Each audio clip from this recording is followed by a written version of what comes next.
지금부터 내가 해주는 얘기 들어주겠니?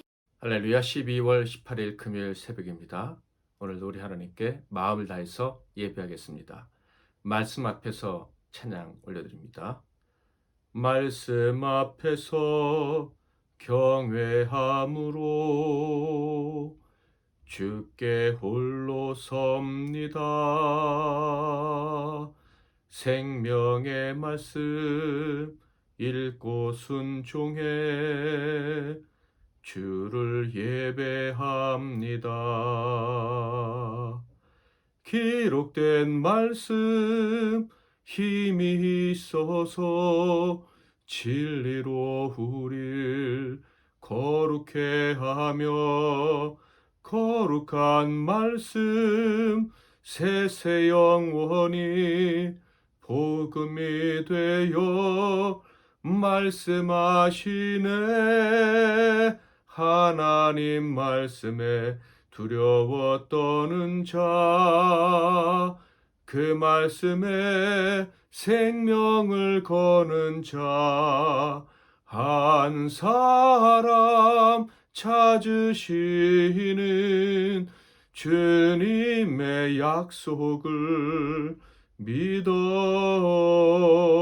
하나님 말씀에 운명을 거는 자, 순종하며 주 따라가는 자, 영원한 하나님 나라 이뤄갈 주의 교회요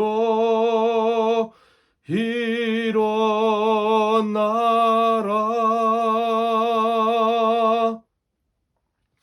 아멘. 오늘 하나님께서 주신 은혜의 말씀은 구약성경 역대하 35장 1절부터 27절 말씀이 되겠습니다.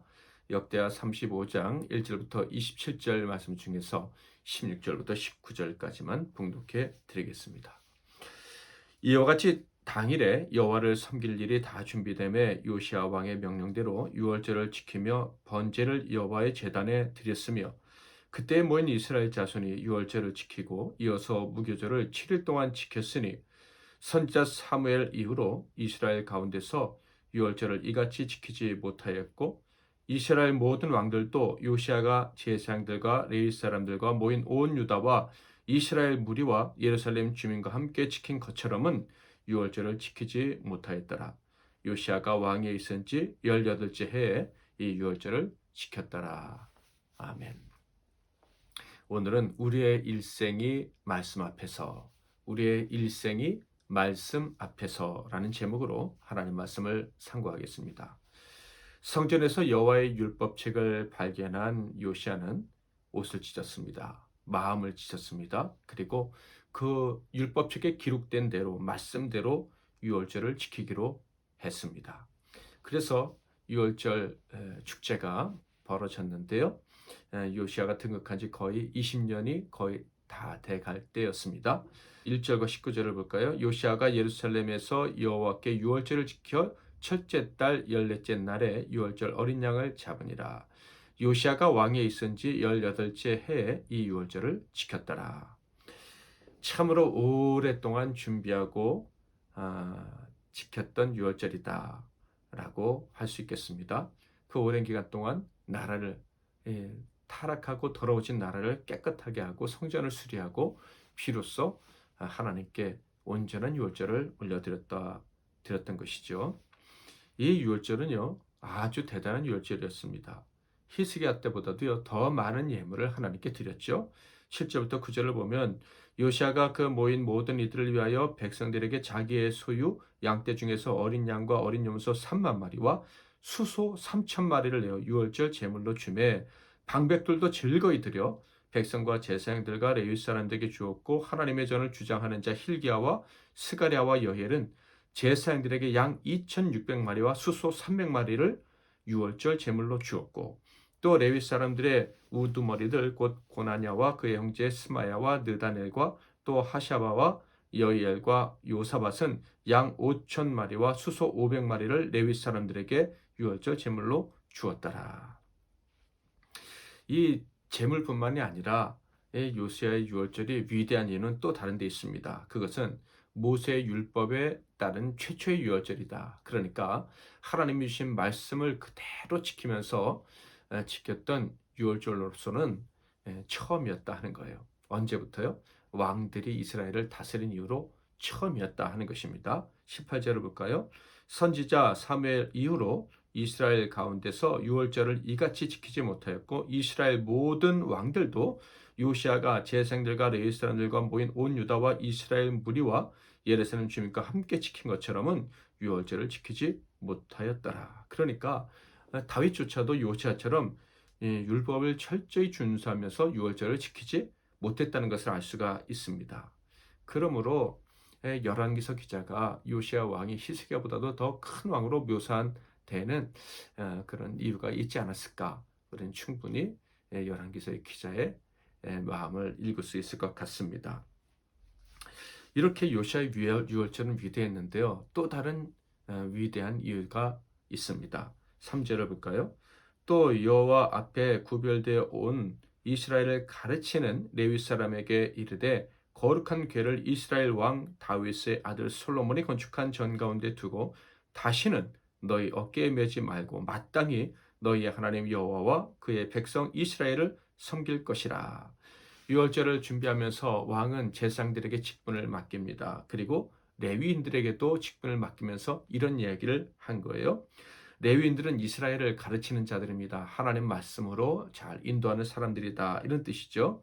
그런데 그 사람들에게 이 요시아 왕이 명을 내린 거예요. 너희들은 법궤를 어깨에 매지 말아라.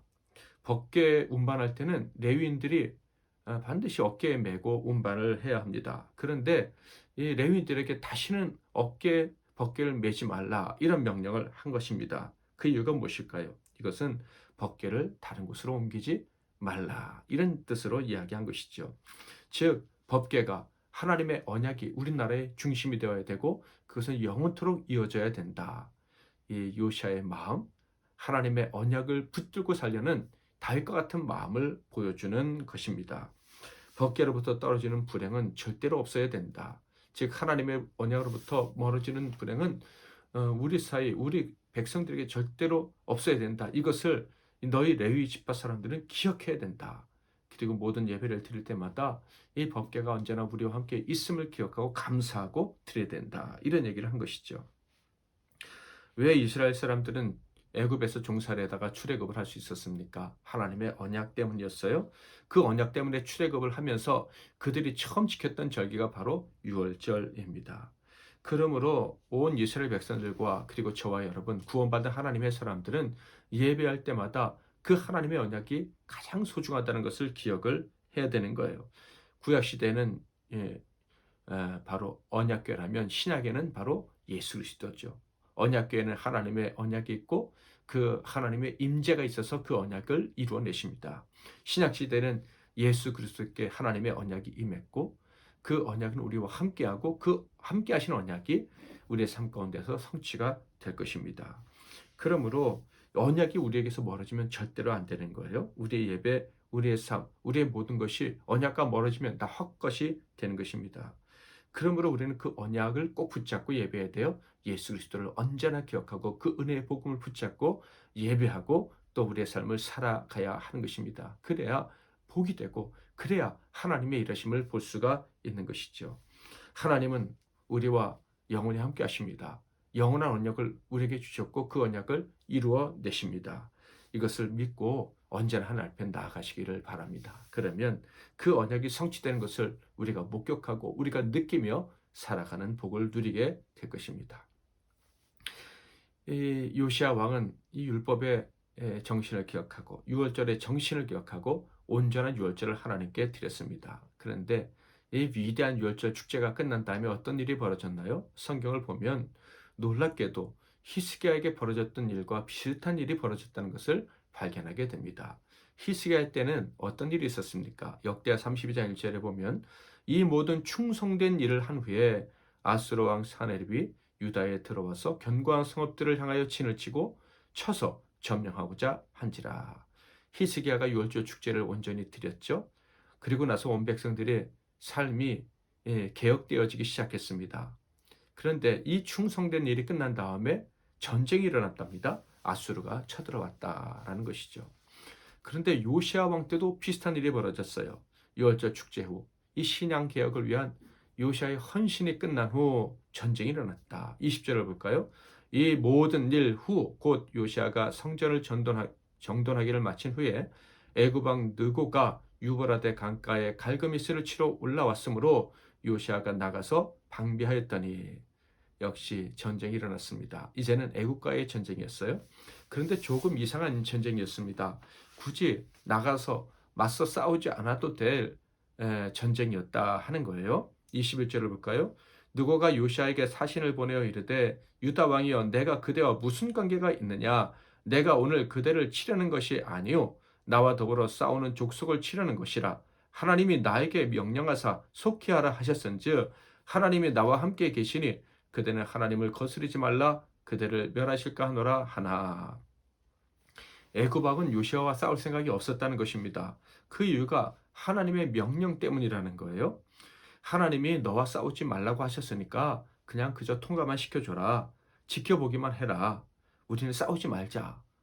바로 왕, 애굽 왕 바로, 즉 느고가 이렇게 얘기를 한 거예요. 바로는요, 팔레스틴 북쪽 달그미스에서 그 세력을 강화해 나가고 있는 바벨론과 싸우려고 했던 것입니다. 말 그대로 패권 다툼을 하려 했던 거예요. 그 갈그미스까지 가는 길에 유다와까지 싸우면서 힘을 낭비하고 싶지 않았던 것입니다. 그런데 요시아가 그것을 거부하죠. 22절 요시아가 몸을 돌이켜 떠나기를 싫어하고 오히려 변장하고 그와 싸우고자 하여 하나님의 입에서 나온 느고의 말을 듣지 아니하므로 무기또 골짜기에 이르러 싸울 때. 왜 요시아는 느고와 싸우려고 했습니까? 분명 이방 족속이 약속의 땅, 거룩한 땅 가나안을 받는 것을 싫어했기 때문일 것입니다. 또한 애국과 바벨론의 싸움으로 말미암아 쇠퇴해가던 아수르가 세력을 다시 얻을까, 그 악한 나라가 힘을 얻을까 염려했던 것 같습니다.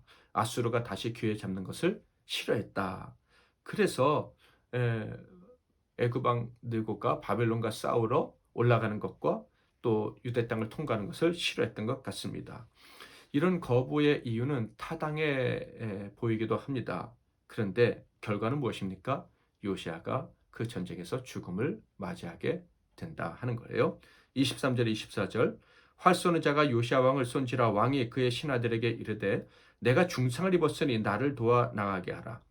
그 부하들이 그를 병거에서 내리게 하고 그의 버금 병거에 태워 예루살렘에 이른 후에 그가 죽으니 그의 조상들의 묘실에 장사되니라. 온 유다와 예루살렘 사람들이 요시아를 슬퍼하고. 어떻게 보면 참 허무한 죽음입니다.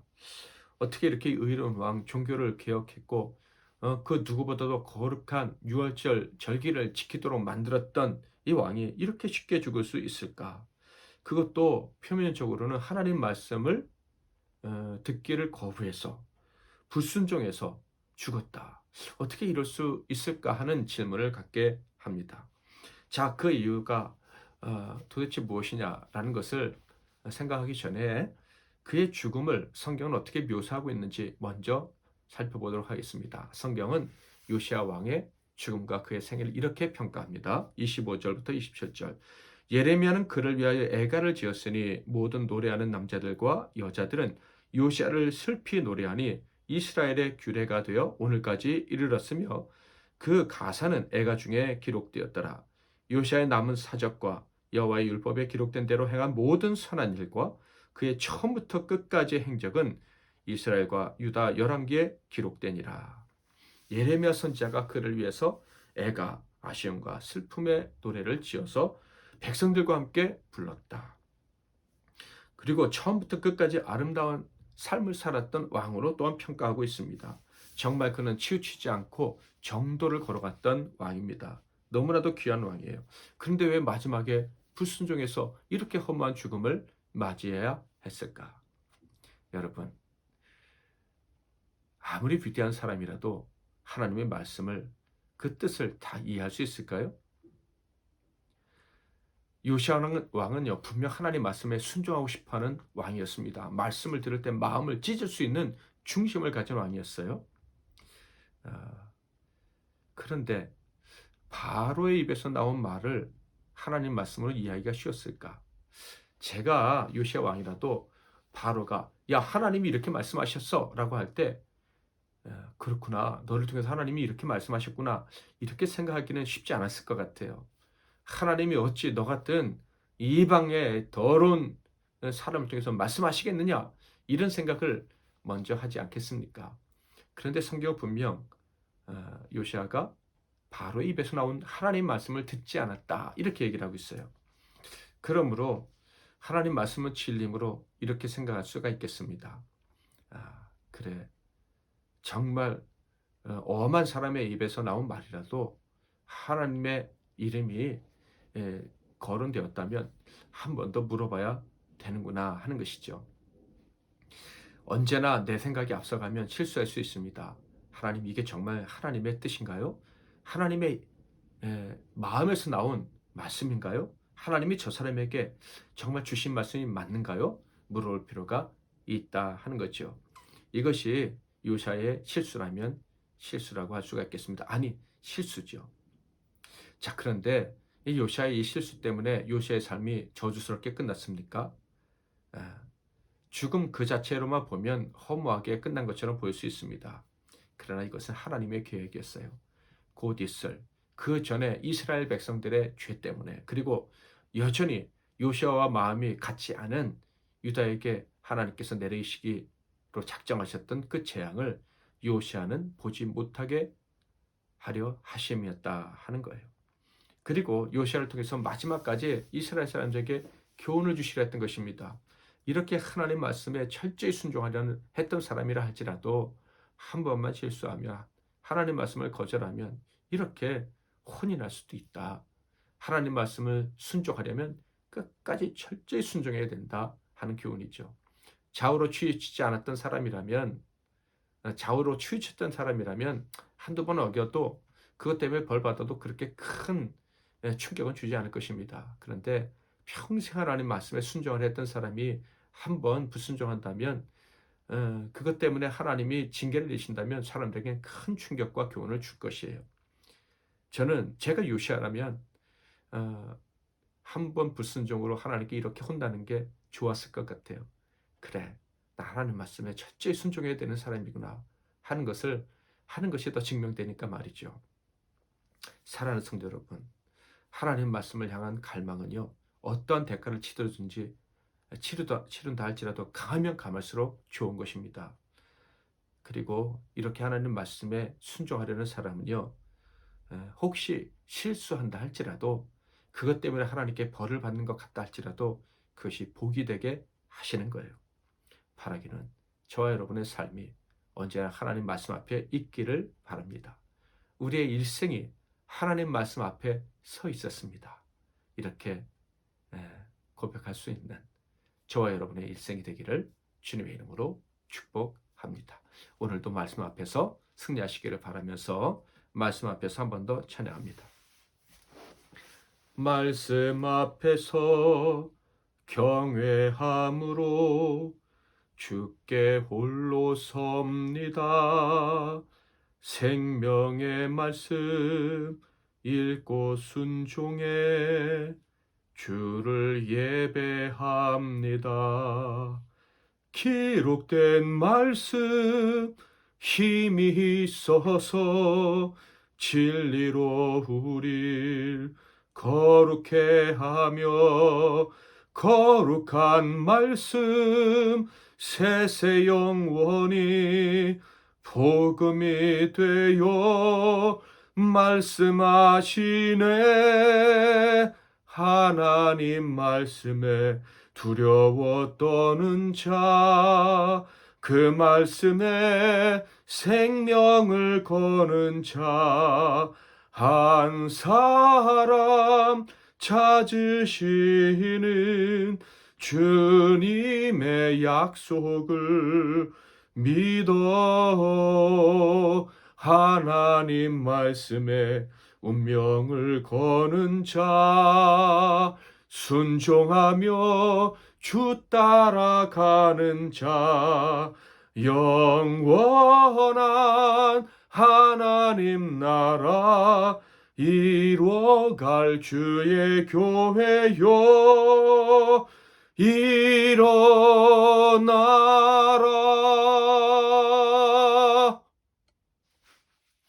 오늘 말씀대로 살고 싶어 하는 여러분에게 하나님이 주신 기도의 제목들이 있으실 겁니다.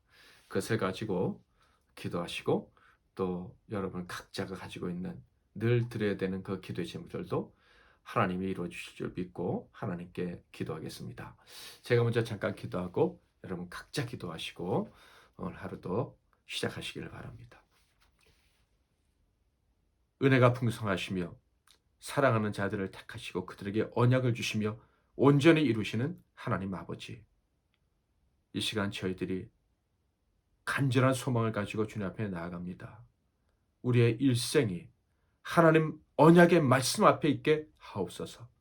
내 힘으로 살지 않게 하시고 하나님의 언약이 성취되는 것을 기대하면서 그 성취가 되어짐을 목격하면서 살아가는 일생이 되게 하옵소서. 예수 그리스도의 이름으로 기도하옵나이다. 아멘.